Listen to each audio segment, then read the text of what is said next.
ভোটের প্রচারণায় মুখর রাজধানী ঢাকা। প্রার্থীরা অবিরাম ছুটছেন ভোটারদের কাছে।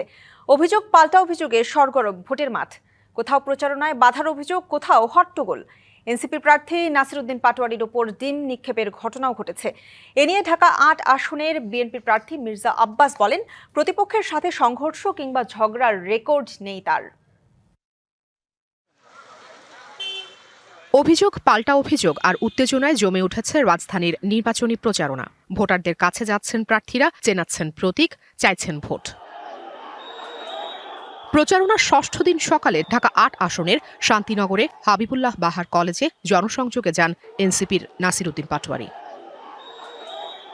এই সময় বাধার মুখে পড়ার অভিযোগ করেন তিনি। শুরু হয় হট্টগোল, তার দিকে লক্ষ্য করে ছোড়া হয় ডিম। প্রতিবাদে সড়ক অবরোধ করেন তার সমর্থকরা। এ ঘটনায় এনসিপি প্রার্থী অভিযোগের আঙুল তোলেন তার প্রতিদ্বন্দ্বী মির্জা আব্বাসের বিরুদ্ধে। মির্জা আব্বাস সন্ত্রাসী।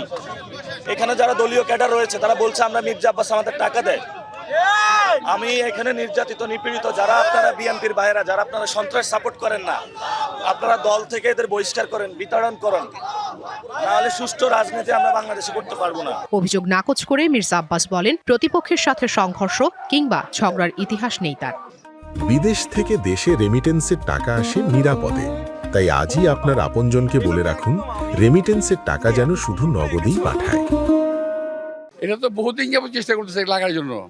কে লাগবে ওর সময় খামাখা, কি দরকার? আমার কোনো ঝগড়া করার প্রয়োজন আছে? আমার ঝগড়ার রেকর্ড আছে।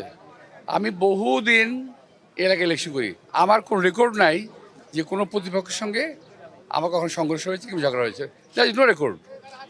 সো যারা করতেছে উদ্দেশ্যমূলক ওদের। এছাড়া রাজধানীর অন্যান্য আসনেও প্রচারণায় ব্যস্ত প্রার্থীরা। ঢাকা ৪ এবং ৯ আসনের প্রার্থীরা ভোটারদের মন জয়ে চষে বেড়াচ্ছেন অলিগলি।